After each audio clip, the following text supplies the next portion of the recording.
Hello everybody and welcome to Not Much Sex, A Bit of Drugs and Some Rock and Roll. My name is John Peel. And my name is Laurence Lear. Good to be back after Easter. Yeah, it's too hot. It is, it's very warm. It's actually sunny outside for once. Yeah, it seems a bit weird not being on our usual slot on Tuesday, so apologies to anyone that was listening or tried to listen on Tuesday and didn't hear our beautiful voices.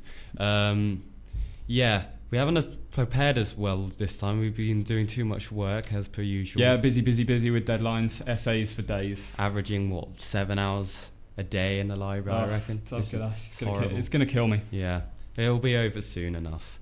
Thank God for that. Yeah. So shall we just kick off the show, because we've only got an hour this time because we are basically just taking this slot because it was free. So shall we just kick off the show? We're going to try and cram in as many songs as humanly possible. Yep.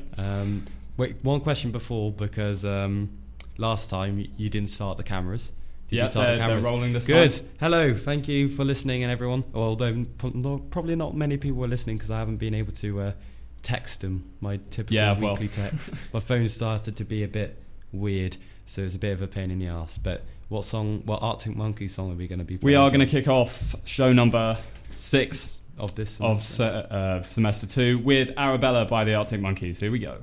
And that was Arabella by the Arctic Monkeys kicking off show 6 of semester 2. It's a shame because there's been like a recent flurry of power cuts to the radio show, so we can't actually listen to the shows themselves and the songs themselves. Yeah, that's why our show was cancelled on Tuesday, because the studio was falling apart. So this hasn't been fixed yet, but I guess everybody's doing their dissertations and stuff. Yeah, busy time for everybody. Yeah, and so our speakers are broken, so we can't hear them. It's the only music we're getting is through the headphones. So. Yeah. Which isn't really good, because if we're listening through our headphones, we're not going to be talking, preparing for what we're talking about now. That's true. It's there's a bit less atmosphere inside the studio without the music. Really, it's not the same. It feels weird. Anyway, you sent me a article just now, by The Guardian, and it is about the music. What do you call it? Like Spotify, let's just say Spotify. Yeah, the music streaming service. Spotify. That's the one. And it's talking about like data and how 42-year-old music fans try and rekindle like their love for popular music currently. Yeah, so it's basically an article about a musical midlife crisis. I just quickly read it and I'm surprised. I don't really encounter many 40-year-old men that are suddenly singing Rihanna or Lana Del Rey. Yeah, that's true. I guess it's Spotify. You kind of have a bit of privacy if you set those settings on. I realised the other week that apparently my Facebook's just been like broadcasting everything that I've been listening to. Luckily, I haven't been listening to anything that I'm embarrassed is your Spotify linked to your Facebook? Yeah, it is. But I always thought that I had it like separate. So when I was just going through my Facebook like settings, and I saw just like Laurence Lear listen to Childish Gambino and all this stuff. But when I listen to music, if I like love a song so much, I'll listen to it like 4 or 5 times a day because I listen to music more or less 24/7. So I'm just like, oh god, people probably just think I listen to the same song over and over again and I don't have like any life at all. So I was just a bit shocked by that. But I'm not sure what I'll be like when I'm 42. I don't think I'll find myself listening to whatever the equivalent of One Direction and all that shit is now. I think it talks about how women kind of, even in their 20s and going into their 30s, still kind of keep track with current music much better than men. And I was thinking to myself, why is that the case? But it's probably mainly because all the music is catered to female audiences and like what the subject matter of the songs are. Yeah, that's true. But I don't know why that is. I don't know why music is like that in a way. But I definitely don't think I'm going to be listening to current music. Well, I don't know. I might change. But if I have my attitude now, because I don't listen to current music now, I'm only just in my 20s. Yeah. I reluctantly listen to it. I do listen to music that's made now, but just not in the charts. Yeah, I reckon I'll probably be listening to current music that's in the genres that I like. Yeah. But no, I wouldn't say I'd find myself listening to popular music. I think this article's like signifying what's in the charts as opposed to current music, because I do listen to current music still, and I listen to old music. I listen to everything that's decades, whenever what mood I'm feeling. Yeah. Like recently I've been getting into synth pop, like current synthesizer music, so Yeah. like Hot Chip and everything, which I'm going to play later, because I've been listening to a lot of R&B and grime music, so I thought I need to go back to what I used to be listening to, because I kind of overindulged myself in that kind of stuff. So oh god, it's so sad to look at the clock and it's 10 minutes in. I know, and it's like it's going quickly. We're fighting against the clock, and there's so many songs that I'm guessing both of us want to play. So we're gonna have to. I recommend playing a song. Yeah, should we jump into some more music? Try and get as much in as possible. Yeah. We are going to play a couple of new tracks by Mumford & Sons from their upcoming album, which heavily electronic, moving away from it is. It's definitely a new direction. We played their first single off this album a few shows back. So this is The Wolf and Snake Eyes by Mumford & Sons from their upcoming album out in 2 weeks. And that was Snake Eyes and The Wolf by Mumford & Sons from their upcoming album out in a couple of weeks. Exciting stuff. I hadn't heard them before, and I still haven't now. So I'm gonna have to like spend some time tonight and just like listen to that stuff, because I do like Mumford & Sons, like their first few albums. I wasn't a big fan of their first song that came out, although I've only heard that twice. Oh, what, of their new album? Yeah. It was all right. I mean, there was definitely room for improvement, but these next two tracks, the ones I've just played, are much better. Well, I always find that the songs in the album, as opposed to ones that are released, are better because they don't depend on being catchy and like just based on the chorus alone. That's true. There seems more substance in other songs that can be a bit slower and a bit longer. Definitely, with singles, you've definitely got to get like the spirit of the album out there and just have the kind of the most sort of catchy thing to get people interested, get people talking about it, etc. And usually like the best songs on albums are actually the ones that are like bordering on the 7-minute mark, because that's what you'd consider like their masterpiece of this album, the stuff that they put most effort in, like songwriting and producing. So but you'd never see a 7-minute song being released as a single. God, no. It's a shame though, because actually across the board, most of my favourite artists' songs, that my favourite songs from favourite artists are the ones like bordering on like 12-minute long songs. Like Telegraph Road by Dire Straits is like bordering on 16 minutes, but you don't get bored with it. It's a tune. Yeah. So Mumford & Sons, Yep. They're at Reading, which you're going to. I am, hopefully. Yeah, hopefully. Buy tickets at some point soon, don't you? Yep. When does it close? It's usually I don't know, it's like around early May, I think. So you got to something like that. Get your act together if you want to go again. Yeah. So Mumford & Sons are headlining Reading Festival this year. They are on the Friday on the main stage. And who are the other headliners? Metallica on the Saturday and the Libertines on the Sunday. Usually Reading kind of takes what Glastonbury had the year before and then gets it there, and then have like better acts as like the slightly smaller ones, in my opinion. Like Glastonbury's lineup this year, not a big fan of. Like I asked by my mates if I want to go, and then I looked at the lineup and it's not even close to being like the last two I've been to. Well, it's a lot of artists I haven't heard, so I could like them, but it's just, if you were just going by popularity of the name, like you know the name of the band and all this stuff, it's a poor lineup. Like Kanye West got a bit of stick, but I'd actually quite like to see him. Yeah, it'd be interesting to see him live, to be fair. Yeah. And I'm sure it will be a great show, especially as its Pyramid Stage is renowned for putting on some awesome acts. So we'll see. Yeah.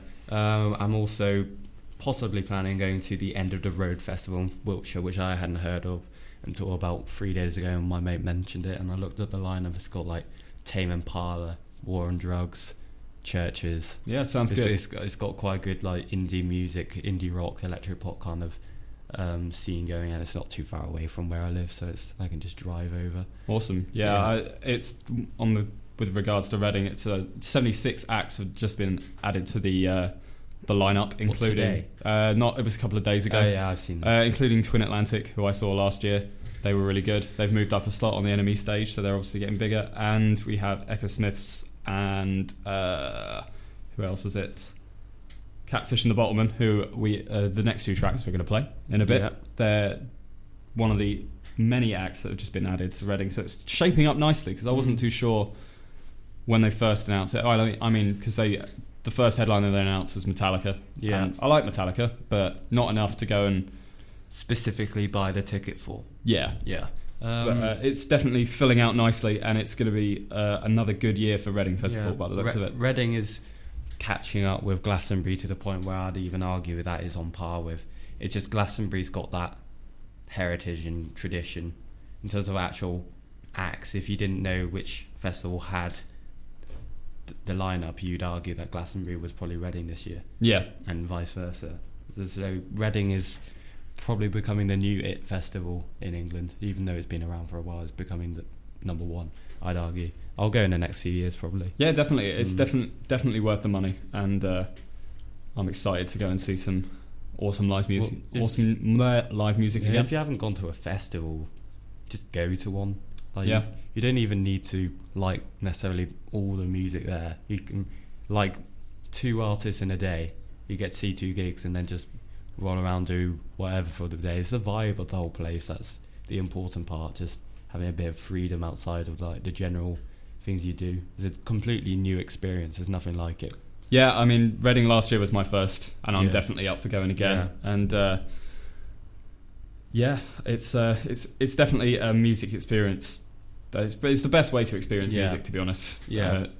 Because although as much fun as sitting in your bedroom with your headphones in is, it doesn't compare to you just don't live. There's the atmosphere of being amongst the crowd that large. Yeah. And all loving it. It's although I can't be beaten. I testify to venues of specific bands that you're going to see on the night is still a better experience. Yeah, I suppose that's true. Just sound quality alone. Toilet facilities are better as well. God, yeah. That's one thing I'm not going to miss. Let's not get into the topic of Glastonbury toilets and like the poo pirate and stuff like that. So we're going to play 2 songs. It's Catfish and the Bottommen, who I heard the song yesterday in the SU for the first. I recognised the song, but I knew of it yesterday, and that's Kathleen. And then we're going to play Hot Chip Motion Sickness, who I discovered yesterday, who are playing at Glastonbury. Oh, awesome. So here we go. Kicking it off, we have Kathleen by Catfish and the Bottommen. So that was Motion Sickness by Hot Chip, and Kathleen by Catfish and the Bottommen, when I figured out which one I was meant to be pressing on the soundboard. That was clever. So bit rusty. If we do actually have any listeners tonight, we apologise for the 20-second moment of silence. It was just me flailing in the studio, just hitting all the buttons. On the little soundboard thing, there's 2 things that are labelled AUX 1 for some reason. And so John got a little bit confused. I cued the wrong one, which was clever. So that's good. So apologies for that. You wanted to talk about Oasis reforming this week. We are going to talk about that, yes. Thoughts? I didn't see it coming. Originally, I saw the news article I read was from the Daily Mirror, renowned for being shit, basically. But it's now on the Guardian, which obviously a bit more credit. So apparently, Noel Gallagher and Liam Gallagher have decided to put their differences aside.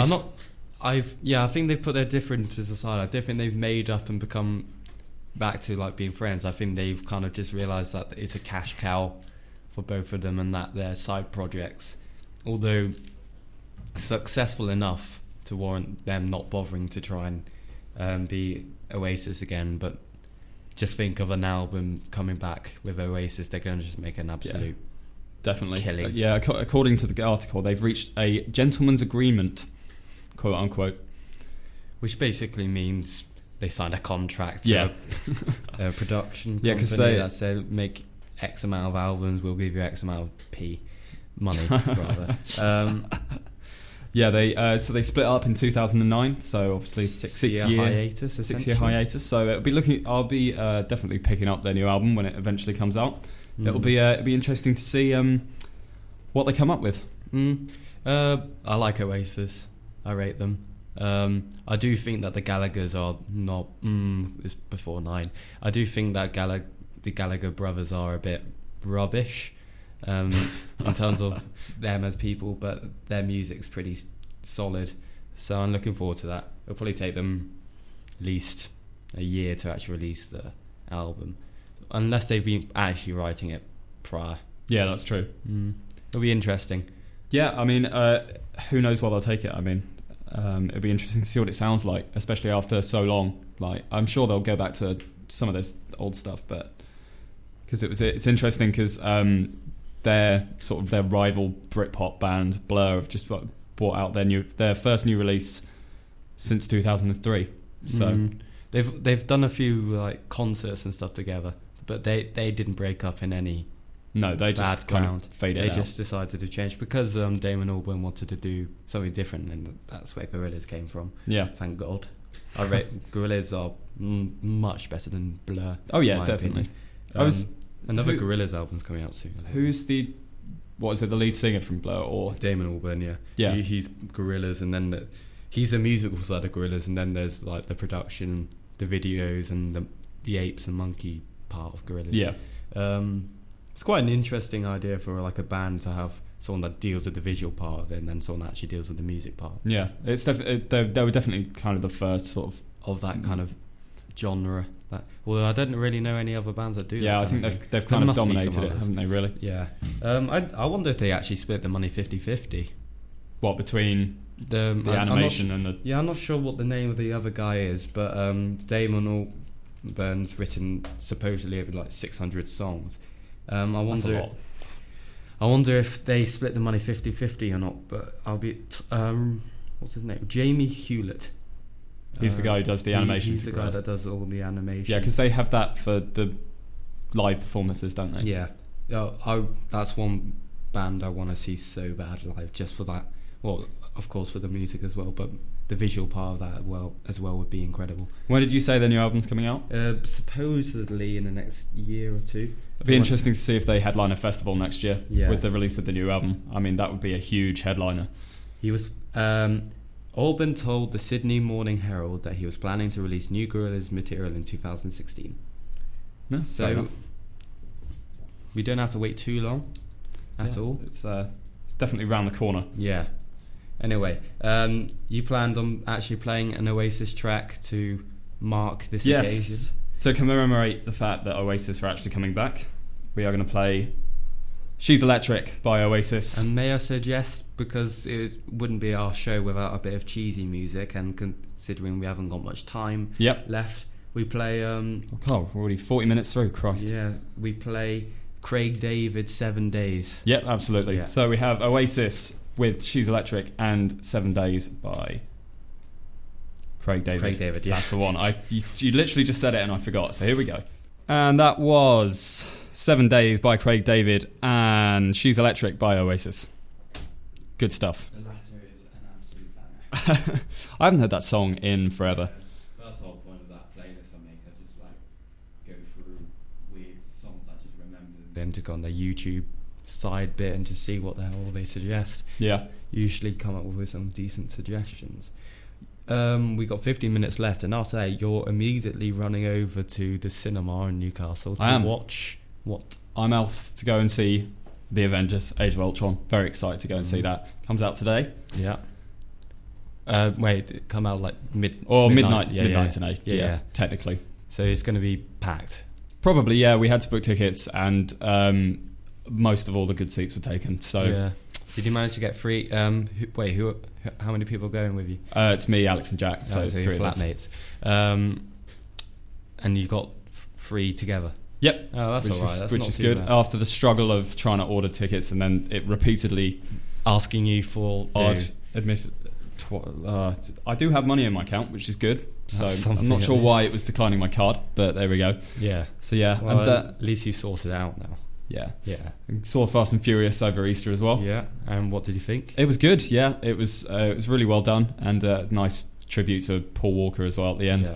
And it was really interesting to see how they completed all the scenes. Well, without him, because they'd filmed most of it, but there was some of the shots they hadn't finished, so they got two of his brothers in. Did it look quite a lot like him? Yeah.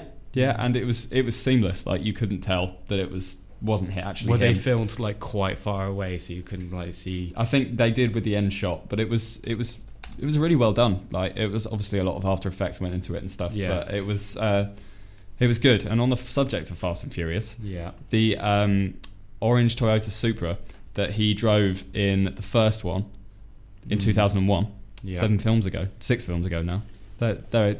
so many of those. Yeah, there are. It's going up for auction for 200,000. A starting bid of 200,000 US dollars. So it's 130,000 pounds in real money. Increase a lot more. Yeah,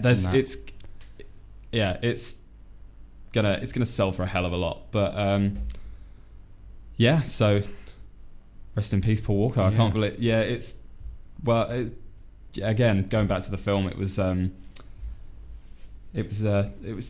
definitely one of the better Fast and Furious. That's for sure. Because I haven't watched the other ones in like forever. I've only watched the first one and Tokyo Drift. So the first and the third. Yeah, they're not my type of films. I can understand why it appeals to like the men and everything like that. I've never been a massive car fan. No. But I can understand where the money comes in and why it generates so much interest. And I've just seen a picture of like Paul Walker and his brothers, and yeah, one of them definitely looks exactly like him. The other one a bit less so.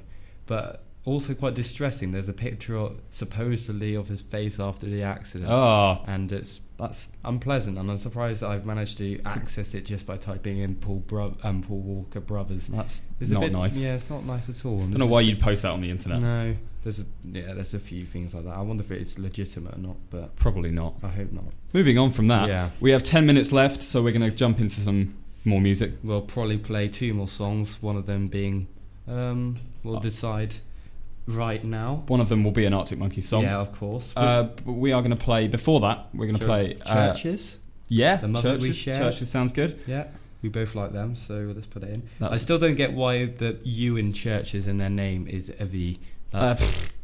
Band stuff. Yeah. It's modern bands for you. They need to be a bit more creative with their names. Yeah, so we're going to play those 2 songs, and that'll be it for us for this week. We'll be back in 4 days. We'll be back on Tuesday in our usual slot, which is 9 to 11.